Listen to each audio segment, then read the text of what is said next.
আওয়ামী লীগ ক্ষমতায় থাকাকালে নিজেকে গোপালগঞ্জের বাসিন্দা এবং সাবেক পূর্ত সচিব কাজী ওয়াসিউদ্দিনের ভাগ্নে পরিচয়ে গণপূর্তে দাপিয়ে বেড়াতেন ঠিকাদার KM নাজমুল ইসলাম।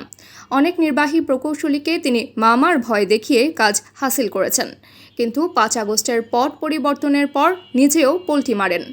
নিজেকে বিএনপি নেতা ও মির্জা আব্বাসের ঘনিষ্ঠ পরিচয় দিয়ে বিভিন্ন অফিসারদের মামলার ভয় দেখিয়ে ব্ল্যাকমেইল শুরু করেন।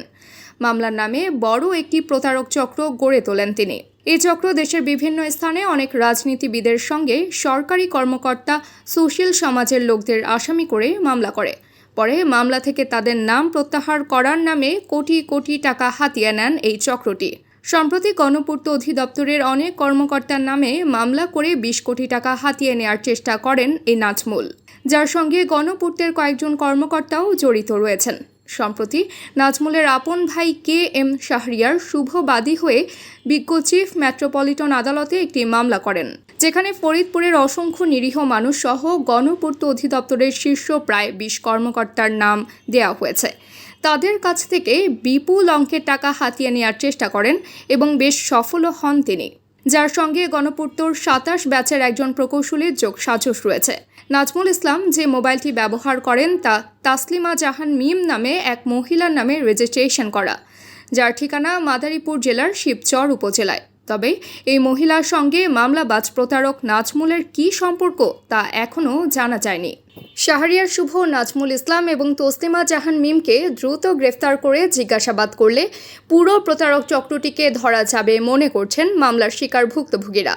গত সোমবার প্রধান উপদেষ্টার তথ্য সচিব শফিকুল আলম দেশের বিভিন্ন স্থানে দায়ের করা হত্যা মামলায় যাদের কোনো সম্পৃক্ততা নেই, অন্তর্বর্তীকালীন সরকারের পক্ষ থেকে তাদের নাম মামলা থেকে বাদ দেওয়ার নির্দেশ দেওয়া হয়েছে বলে জানিয়েছেন। অভিযোগ উঠেছে কোনো ক্ষেত্রে পূর্ব শত্রুতার রাজনৈতিক প্রতিপক্ষকে শায়েস্তা করা এবং চাঁদাবাজি ও হয়রানি করতেও অনেককে এসব মামলায় আসামি করা হচ্ছে।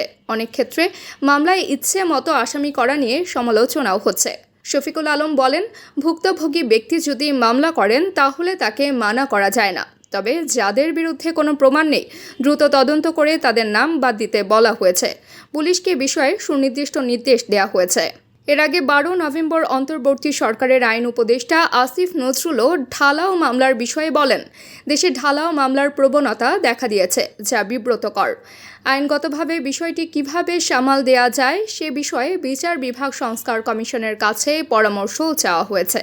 মামলার বিষয়ে পুলিশ সদর দপ্তর থেকে নির্দেশনা দেওয়া হয়েছে। গত 13 সেপ্টেম্বর এই নির্দেশনায় ছাত্র জনতার অভ্যুত্থানে হত্যাকাণ্ড সহ অন্যান্য ঘটনা ঘিরে যেসব মামলা হচ্ছে সেগুলোর প্রাথমিক তদন্তে কোনো আসামির সম্পৃক্ততা পাওয়া না গেলে মামলা থেকে তার নাম প্রত্যাহারের ব্যবস্থা করতে বলা হয়েছিল।